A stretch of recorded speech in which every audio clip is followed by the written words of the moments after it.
Scooby Doo was so beautiful and hilarious, yet so simple given the time it was created in. How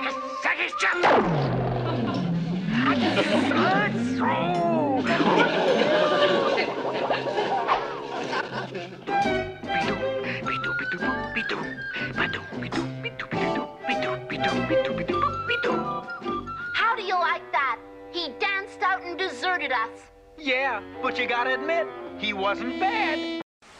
Recently, I rewatched Scooby Doo, Where Are You?, which first aired on CBS on September 13th in 1969. It was produced by Hanna-Barbera, as were several other cartoons, and it was created by Joe Ruby and Ken Spears. It didn't take me long to finish watching them all, since I never realized there's only 25 episodes of the cartoon, spanning over 2 seasons. The second season only having 8 of those 25 episodes. Still, from all those 25 in the series, I've never had more genuine laughs from such simple humor in a cartoon in quite some time. Allow me to explain my reasoning to the best of my ability. First of all, let's think about the technology that the animation studio Hanna-Barbera had to work with back then. No cell phones, no drawing tablets, no computers with 3080s, no extremely forgiving drawing and animating programs filled with every editing keyframe under the sun you can think of. Every pleasure we have in this present day, they did not have. It was hours of work for hundreds of hand-drawn and hand-colored frames a day, only amounting to about 12 seconds of footage a day. Then checked with a Moviola, look that up on your own, before each individual drawing had its picture taken and animated on a computer with less hard drive storage on it than your iPod shovel had at the time. Learning the process of making a cartoon back then and watching Scooby Doo with that in mind, I really got this newfound respect for the animators to create such beautiful artwork, characters, and humor, while dealing with the painstaking work of drawing frame by frame, while also racing against the clock for next week's episode that everybody will be waiting for. Look at that cotton candy machine. It's running wild. And the hot dog stand, I can't stand it.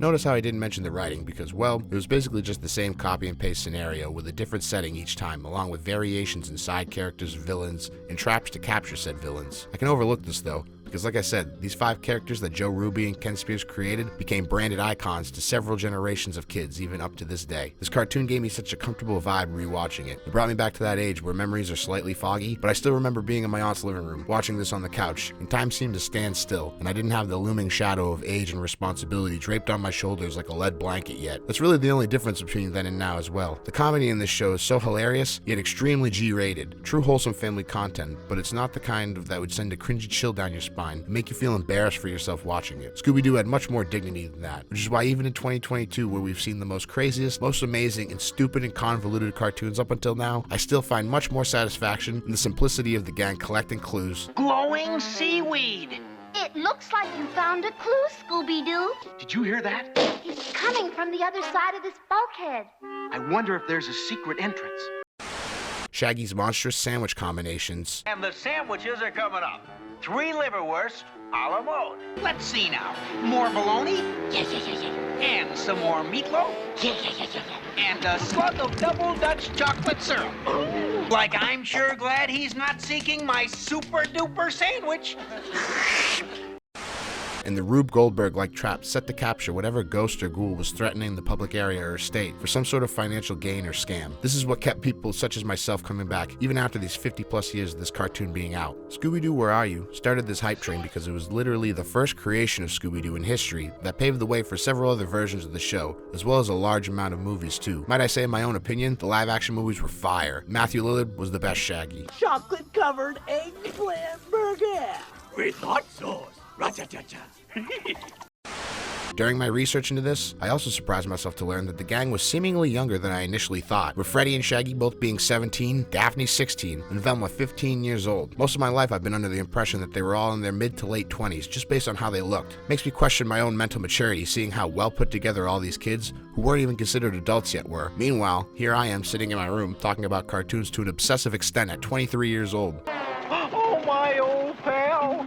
I'll never see his hungry face again. Look, Scoob, you've been turned to stone.